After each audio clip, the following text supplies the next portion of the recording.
Welcome everyone to the virtual conference. We appreciate you all being here. So we will be kicking things off today with a keynote by Dr. Dave Urso. So Dr. Urso has been teaching seminars and developing leaders for almost 18 years. In that time, he has developed an approach that sets him apart. His naturally energetic and interactive style carries over into his sessions and makes listening to him a pleasure. If you have any questions during the session, please feel free to enter those in the chat section at the bottom of the Zoom room screen, and we will address them at the end of the talk. So without further ado, I hand it over to Dr. Urso.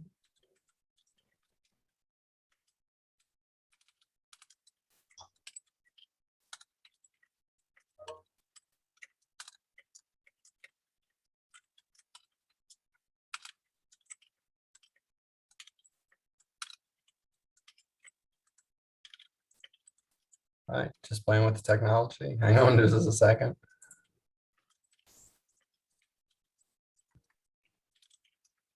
All right, I'm hoping now we might be set up. So can we hear me okay? Yeah, we can hear you. Thank you. Great. And are you able to see my screen? Yes. Good. Well, thank you all so much. I appreciate the opportunity to be here with you today to talk some about teaching, especially teaching math, and in particular teaching math right after the pandemic, as things have been so different for so many of us in a variety of ways. So I've titled the conversation Challenge 2025, Teaching with Impact. And in many ways, it's about continuing to teach with impact. And in Daisy's introduction, she talked about the value of these interactive presentations. And I think probably like many folks on the line here today, we understand that it's more difficult than ever, right, in Zoom, with just my own babbling face up in the corner and then lots of black screens. Totally influences our ability to think and engage. And I'm hoping in our time together that you will see opportunities and take advantage of using the chat box and other things to allow us to continue the conversation that we have with one another. I am excited to be here in this space with you. My name is Dave Urso, if you missed that in the introduction, and I'm one of you. I teach alongside each of you. I'm fortunate to work here at Blue Ridge Community College.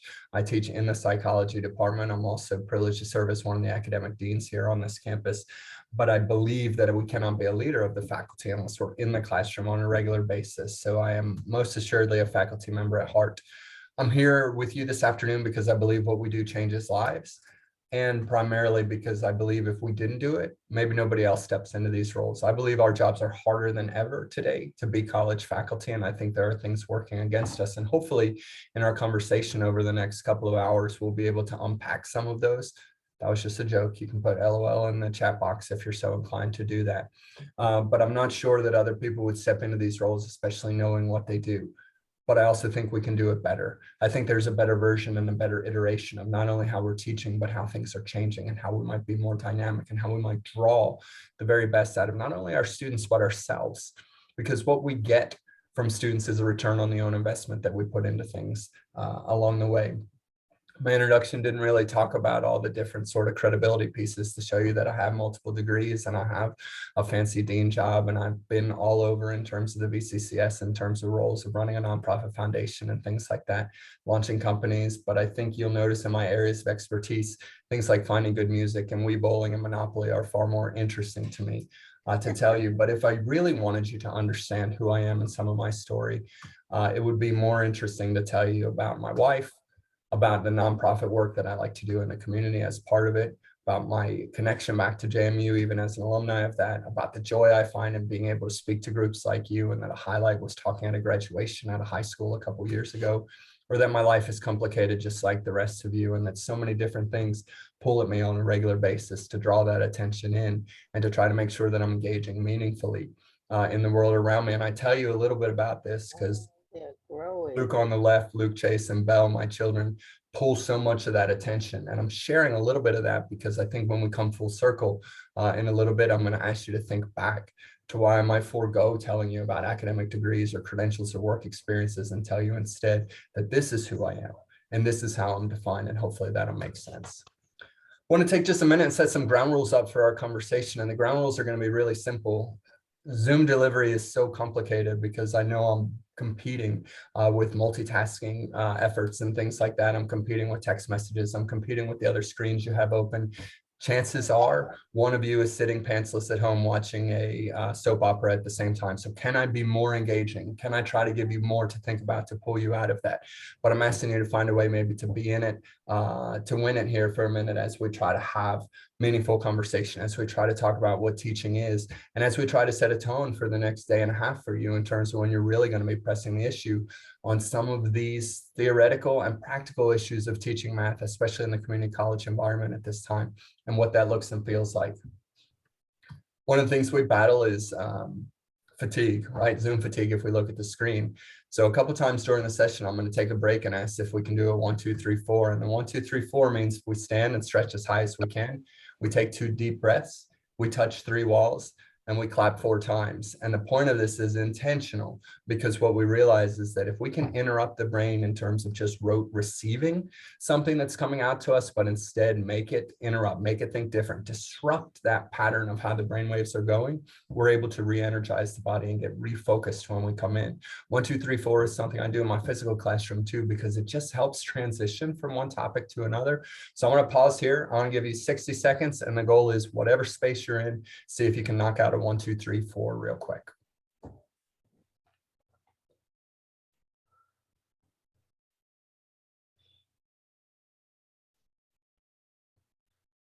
Three walls.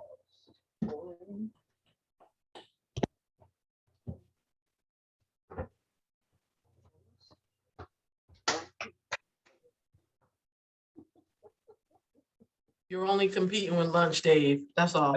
That's great. There's no downside to this at all.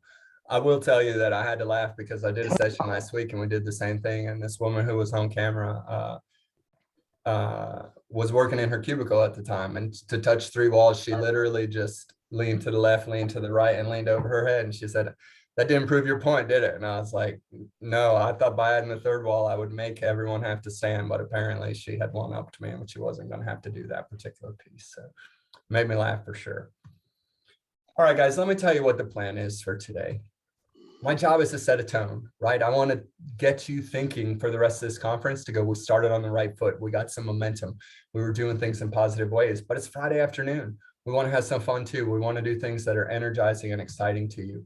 I want to challenge you to think in new ways about our students and the way we interact with them. And then last, I want to send you out with an idea. I want you to take something home as a result of this conversation to say, you know, I want to try this in my classroom. I want to try this in my space, or somehow in interacting with this, I'm going to take a chance on something, because I think we have to understand that times have changed. They are fundamentally different than they were when we came through school, no matter how long ago it was. I like this graphic because it talks about how we were hunched over, but we went through all the different sorts of types of communication till we're right back hunched over again. I'm of the mindset that before we retire, we're going to be able to get drive-through carpal tunnel surgery, where we can just pull through something like a Wendy's drive-through, put our wrists up on the counter, and they will just put new beams in there, because we've all destroyed our carpal tunnels through the texting that we do at this point. But we can see that communication and the way we're interacting with one another is different, and it bleeds into every different type of space that we have. When I got dropped off at college, my parents told me, don't get in strangers' cars and don't talk to people that you don't know. Makes a lot of sense. Today, I have an app on my phone where I can literally call a stranger to come find me and get in their car without thinking twice about it. It's going, we're living in a different time, in a different space, which challenges the question, if you're teaching anything the same way you were teaching it in 1999, have we missed an opportunity? Have we not thought differently about what it is? Even thinking back to 2011, 10 years ago, so much of the world is different. So much of the student experience is different. Everything about the construct has changed. Has our delivery kept pace with that? I told you I'm a psych nerd. Maslow's hierarchy of needs is fascinating to me, right? We talk about trying to get to this pinnacle of self-actualization, which means we're living as the best iteration of ourselves. But that's at the top of a triangle that's built off the concepts of esteem and love and belongingness. But we can't even get to that aspect and that feeling of love unless we feel safe in our state, both physically, mentally, and emotionally. And then that physiological need is met. Can I have food? Do I have water? Do I feel secure? Do I have air? And things like that. For today's students, it changed just a little bit with the addition of Wi-Fi to the bottom of that, saying that most will give that up. Although even the most recent iteration of this adds one last level, and that's battery, even prior to what Wi-Fi as we think about. the changing dynamics of what this is. But we see it in our classrooms, guys. The classrooms have fundamentally changed, right? When we think about being a passive receiver of education, now we have computers in our lap, in our pocket, on our laptop, as we go through these classrooms and going, we can sit here and stand on our principles and say, we don't want to engage with these tech resources, or we can realize this is where things are going. This is the space they are, and how am I integrating it into finding relevant examples to pull math students into the conversation to say, this is why this matters. I fear now, with society being a point of going, what's in it for me, that if we fail to tell the story of this is why this is pertinent and relevant today to what you're wanting to do next, we're going to continue to struggle with that. That's just one of the issues that we have. What I want to do is walk you through a couple of challenges that I see college faculty facing at this point, especially in the math department. The challenge list is all about teaching with impact. And we're going to start on the very micro level, and then we're going to drill down to the macro level as we're able to navigate this list. But the first challenge is about reducing institutional cynicism. And I think I have to speak candidly with you and tell you, I think our institutions have taken on a very cynical tone about our students. We say things about them, we feel things about them, and this permeates the way we interact with it. Much like our students, we understand that their expectations are for a really smooth path, but it doesn't always go that way. Reality is interrupted by all sorts of things. It's not the path that we thought we had. There will be barriers and challenges to overcome. There will be ways we have to shift our thinking, shift our timeline, shift our education. When I say I want to be a nursing major, but I can't get through Math 154, what are the implications? What does this mean? And can you pivot away you're teaching me that information to tell me I can or cannot do med math down the road? And if you say I can't, do you have the buy-in to your job as a faculty member to say you're not going to be able to be successful in the nursing field, but here's what you can do with the skills you have? Dave, that's out of my scope as faculty member. I get it. But that's the reality of the relationships we build with the students in our classroom every single day. You become a part owner of what that process is.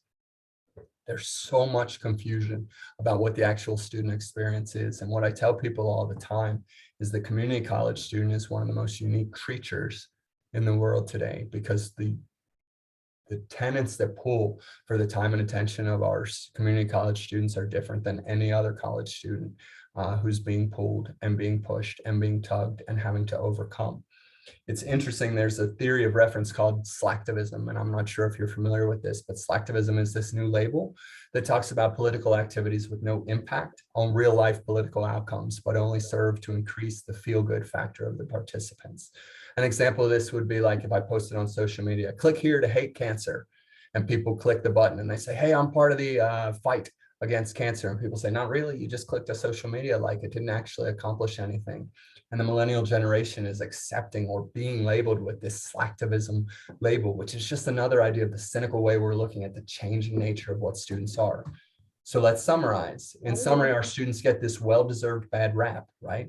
They're underprepared, they're loosely committed, they work too much, they study too little, they're not engaged in our classrooms, they're distracted by phones, peers, hormones, exhaustion, hunger, and families. And they're needy. They want access to us when they want access to us. They pay no mind to what's pulling for our attention. Committee meetings, community service, phones that don't stop ringing, pushy deans. That wasn't a very fair part of that slide. Grant deadlines, grading. But guys, they're here.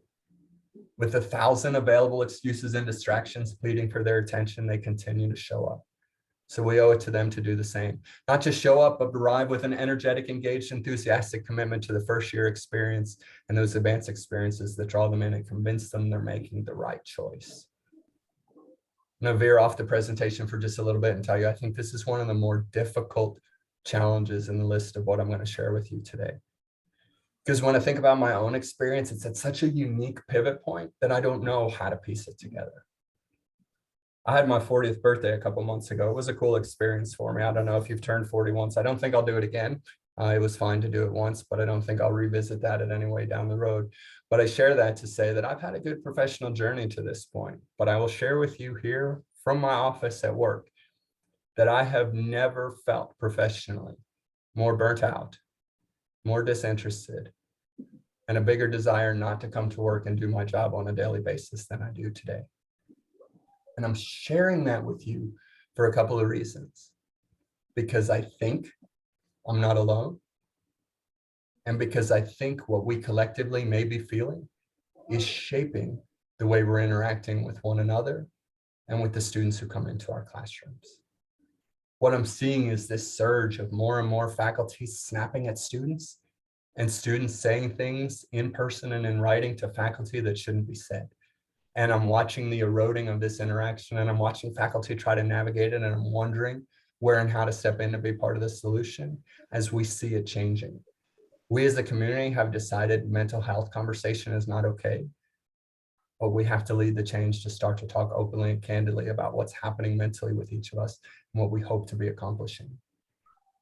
Because if you really want to change your classroom, you have to consider taking the chance to walk in and go, I know you're being pulled in new and different ways you've never been pulled before. I'm willing to stand and work with you to figure out what we can do to help you find success together. And then mean it. It drives us to the second challenge, which is about becoming rabid barrier busters.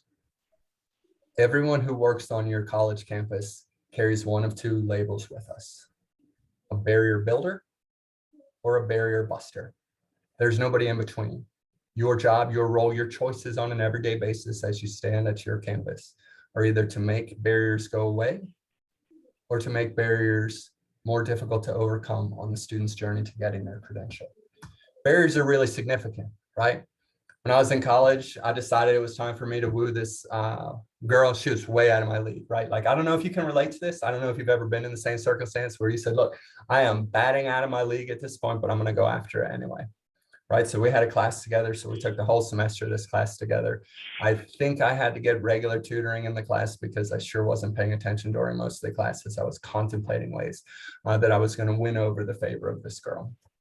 So right towards the end of the semester, I finally asked her out on a date, and she says, we can go on a date, but just so you know, there's not going to be any relationship at the end of this. And I said, okay, that's fine. So we went on the date, and we're talking on the date. And I said, you know, I think we should go out, right? There's value in that. I think I'm a nice person. I think we can do this. I think we should give an effort to end up together. And she said, you have to understand, I just came out of a really difficult relationship, and I built my defenses up. I have walls all around me. And it's going to be really hard for not you, but for anybody to break those walls down right now. I said, okay, I understand.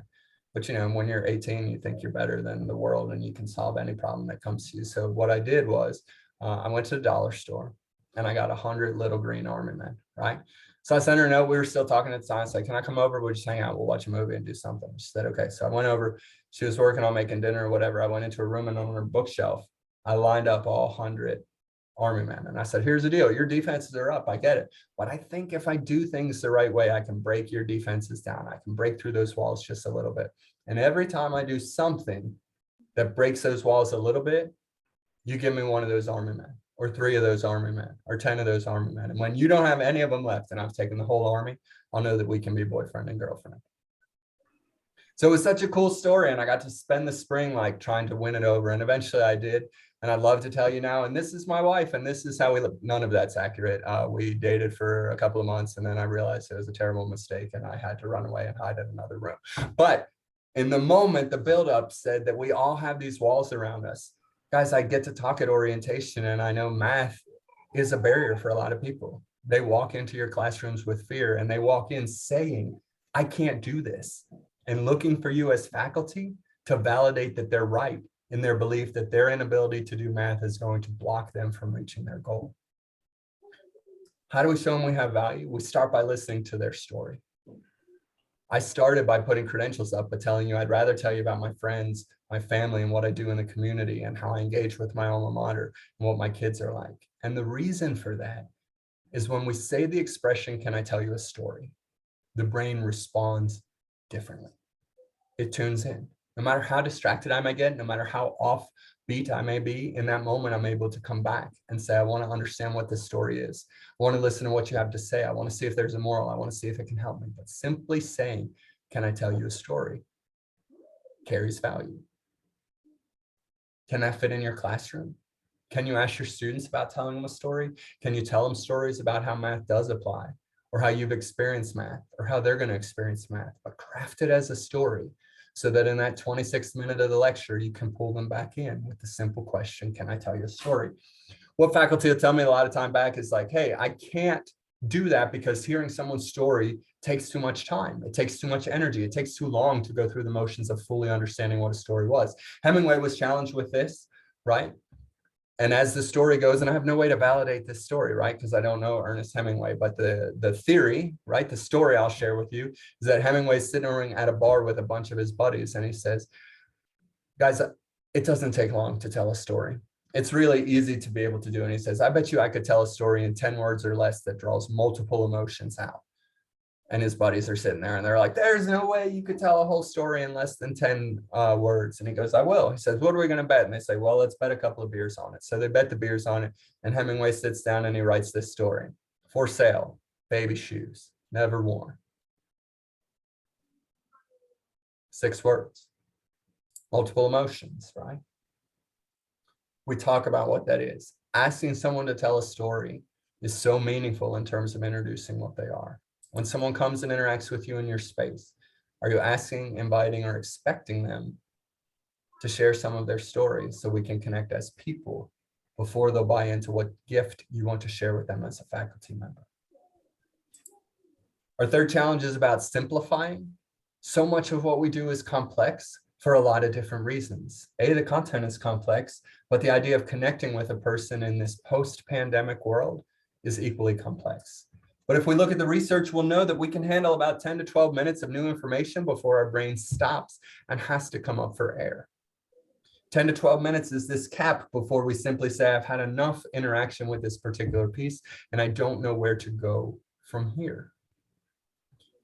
So what do we do with that? How do we unpack that? If you're lecturing in a 75-minute block, how do you break it into 12 to 15-minute sub blocks to make sure people are making progress on their own agenda with their own scale, with their own goals in mind to navigate it successfully? In your classroom, so many aspects of college look and feel like a riddle. When I come in, it feels like you're asking me to look and think in different ways, to interact in spaces and places that I'm not as comfortable as I have been in the past, and it changes the relationship I have with the material I'm learning. I'm going to pause here for just a minute and see if you can unpack this slide. When you do, if you want to give a thumbs up on your Zoom screen, we'll be able to check that out there.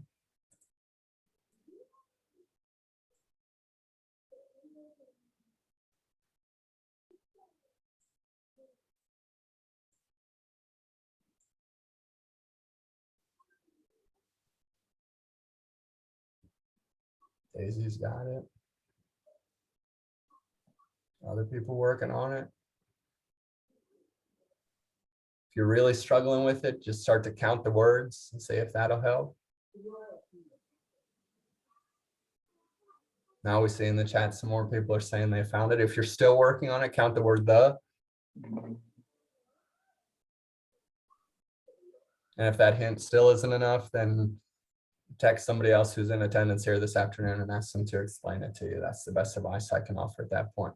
But what I'm going to ask you to do is bear with me now for just a minute, and I'm going to ask you a series of riddles. And all I want you to do is do your very best to answer these next couple of riddles, okay? Here's riddle 1, guys. And riddle 1 says this: there's a car in one of these 3 boxes.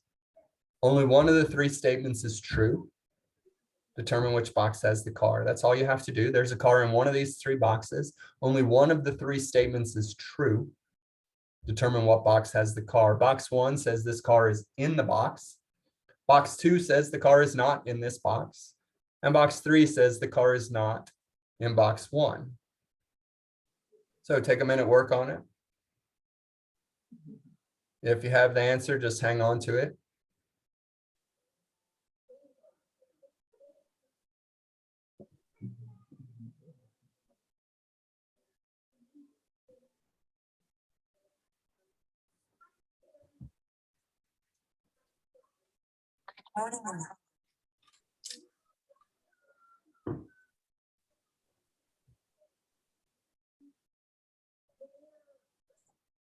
Now let's go to our next one. 3 guests check into a hotel room. The clerk says the bill is $30. So each guest pays $10. Later, the clerk realizes the bill should only have been $25. To rectify this, he gives the bellhop $5 to return to the guests. On the way to the room, the bellhop realizes he cannot divide the money equally. As the guests didn't know the total of the revised bill, the bellhop decides to just give each guest $1 and keep $2 for himself. Each guest gets $1 back, so now each guest only paid $9, meaning the total was paid of $27. The bellhop kept his $2. 27 plus 2 is $29, so the guests originally handled $30. What happened to the missing dollar?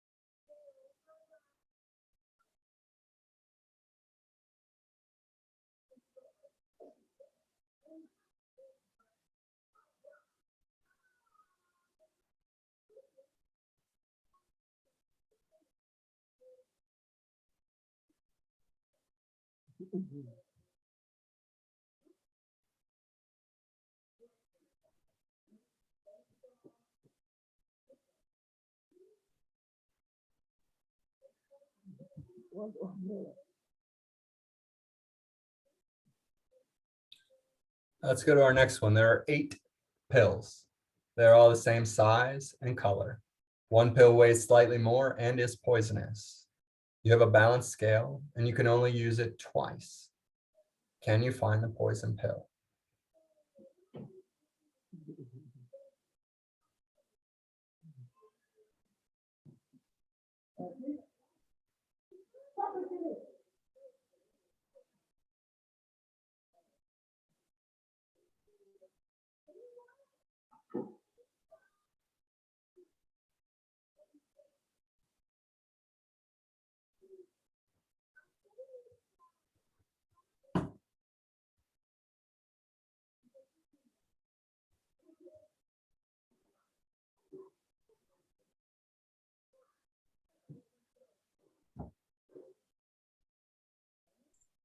Last one, guys. What shape comes next?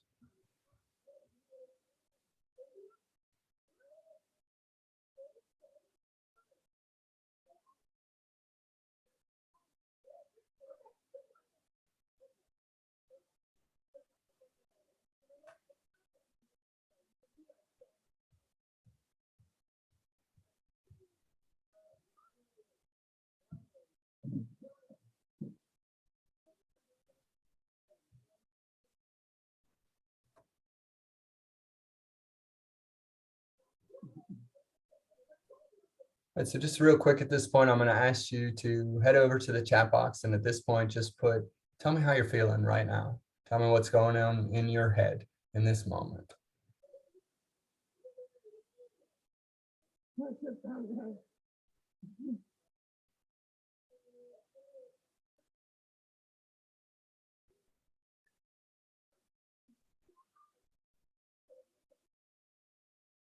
Pamela says it's hard to focus.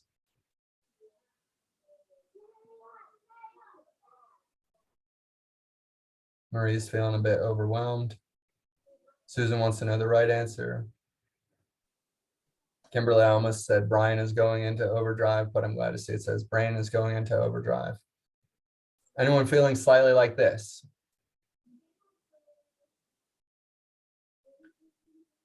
Where we've just had enough and we sit here and we watch these riddles and they just drive us crazy and they bring us to a breaking point. The question I want to ask is whether anyone gave up along the way. Did you simply stop trying because you said, I don't understand what he's going after. I don't understand what the questions are here. I don't understand where to go with this. Sometimes this is what the education experience feels like for our students, where it feels like we're talking with them in riddles and they can't piece it together. And watch you as a highly educated adult sat right there feeling that same level of frustration in a matter of 3 slides, in a matter of less than 5 minutes. We have this point where we're brought to go, to hell with this. I'm not going to worry about this. I'm not going to think about this because this is so far beyond what I can do right now with all the noise and with everything else that's happening. This is our challenge as faculty to break through and say, I know it feels like a riddle, but let's talk about having 8 pills.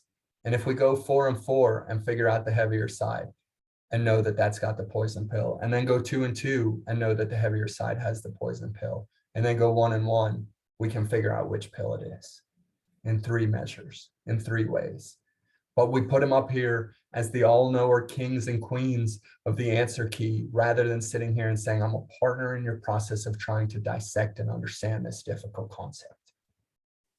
How do we meet them where they are? The feedback we give, is it final grades, or is it something that says to them, we're on the way, we're on the road, we're learning, we're gaining momentum? There's a great story, I'm sure many of you have seen it on YouTube, where they take a piece of paper and they have you fold it a bunch of times, and then they have you try to lay it flat again and say it'll never come back to fully flat, right? Because once we damage or change or influence or in any way mar that piece of paper, it will never get back to ground zero again. This is what it is with feedback. How have you structured your course? I was talking to some faculty members yesterday, and in the conversation, they said, we're going to pivot the way that we do this particular course. I said, great, tell me more about that. They said, we are going to take the hardest concept and put it first.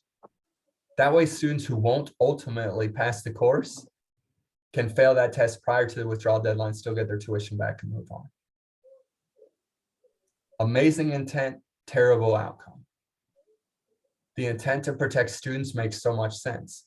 But the idea of going, I want to fail my failures quickly, versus saying, can I structure the course to help them build momentum, establish confidence, and be ready to take off and pass that test they might otherwise fail? Kind of broke my heart a little bit. When you look at the structure of the assignments and the assessments, are you giving momentum, allowing for feedback, and setting students up to excel in the design you've crafted? Let's take a quick break right here. 60-second break, just asking you to stretch as high as you can. Take those 2 deep breaths, touch 3 walls, and clap 4 times.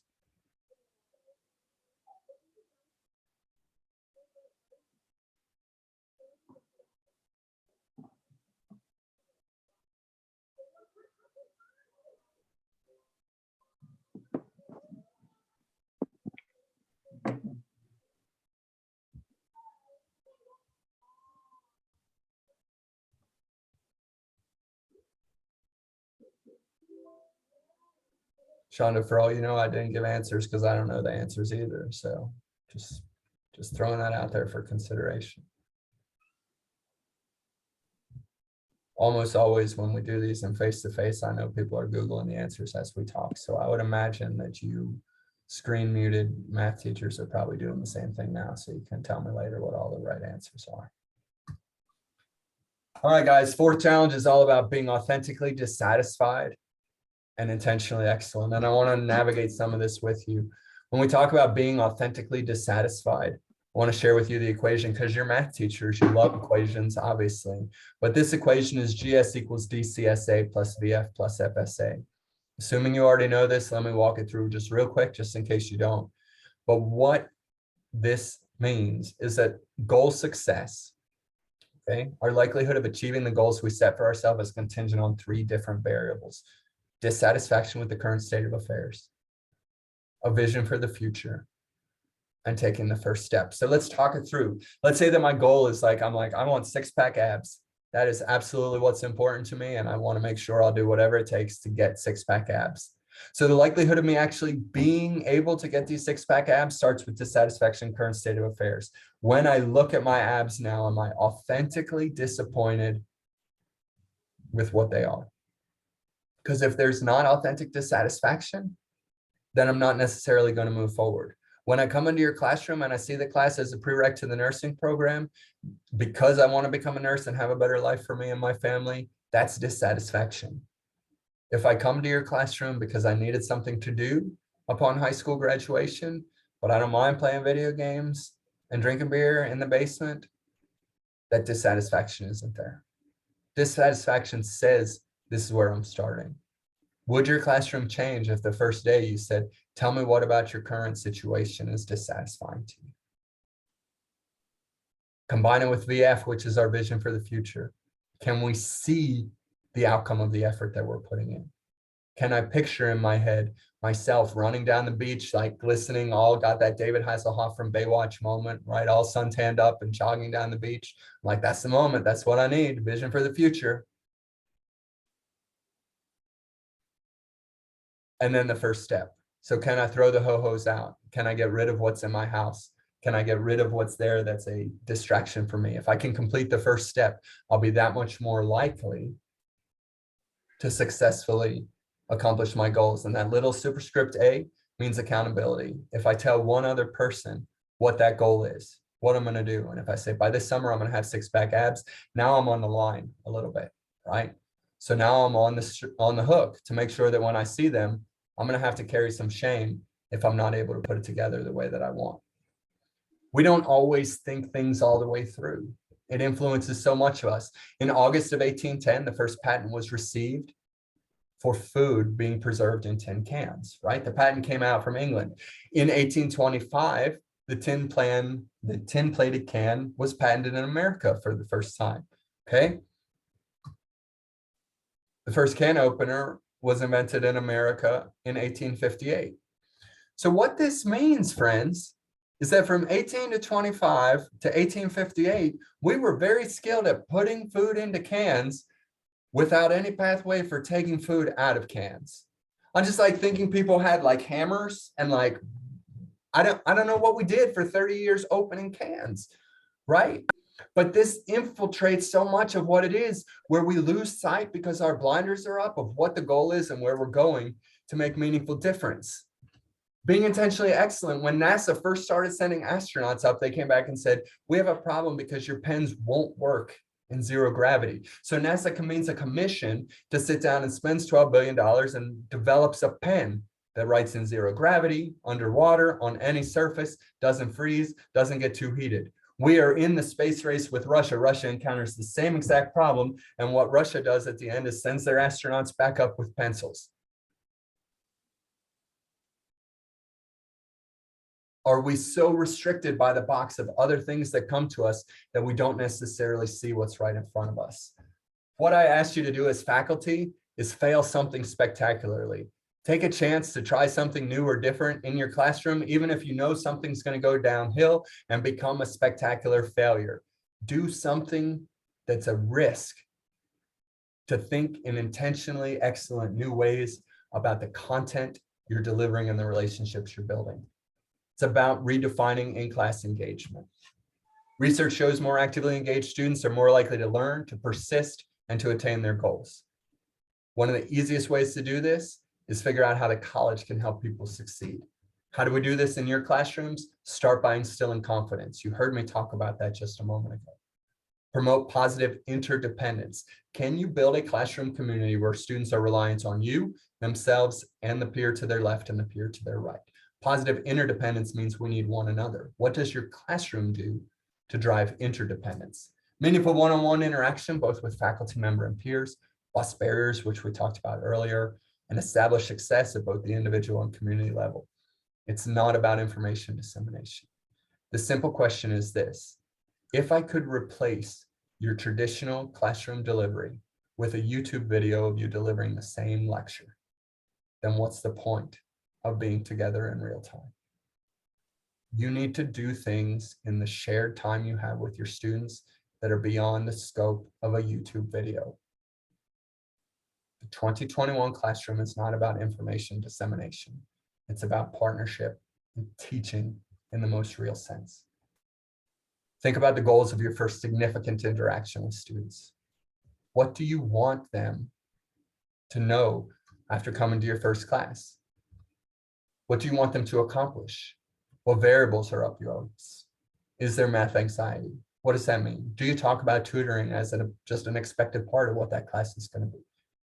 Do you encourage and invite students to use your office hours? One of the interesting moments I had as a young faculty member was when a student came to me and I said, hey, you haven't come to office hours all semester. And the student looked at me in deadpan and said, I figured office hours meant that was your time to be in your office uninterrupted to work on whatever you had to get done. What an interesting piece. Outer circle, inner circle. I know office hours are for students to use, but the student perception was office hours were for quiet time. So now I call them student hours instead. So I have student hours on Tuesdays from 9 to 12. Bruce does the same thing. It's meaningful, right? But as you assess your own piece, do you understand what signifies success? Do you understand what it looks to feel like? I want to ask you what you want students to say at the end of your course. By the way, you have to do it in 10 words or less, and I'm going to give you 45 seconds. So your 45 seconds starts right now. I want you to tell me what you want your students to be saying at the end of your course in 10 words or less.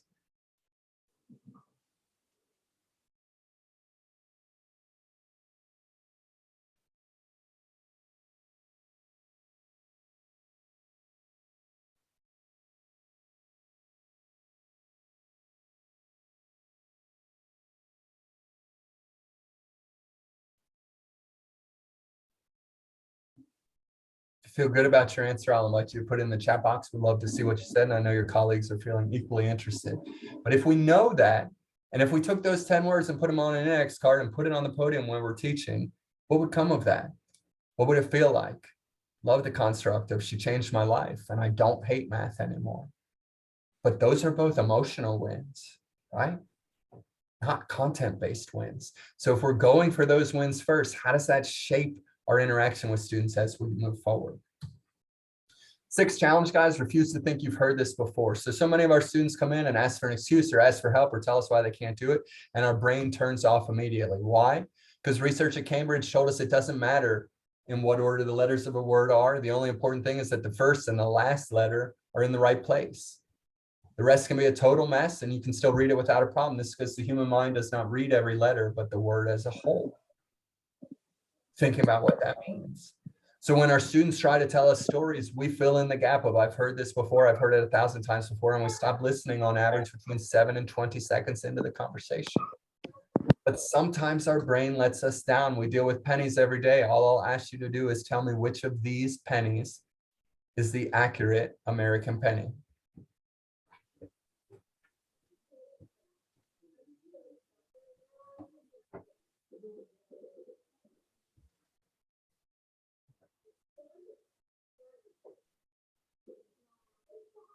The message simply being, just because I deal with this and see this every day doesn't necessarily mean I'm paying enough attention to what the meaning is.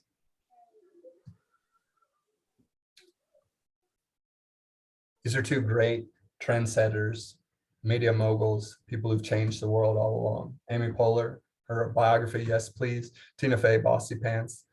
What these two women tell us in these books, which I thought it was interesting because both women told the same anecdote along the way in their story, was that the first rule of improv is to say yes.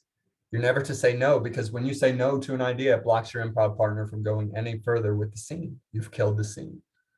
They say instead your goal is to always say yes, and you can say yes but, yes if, yes and.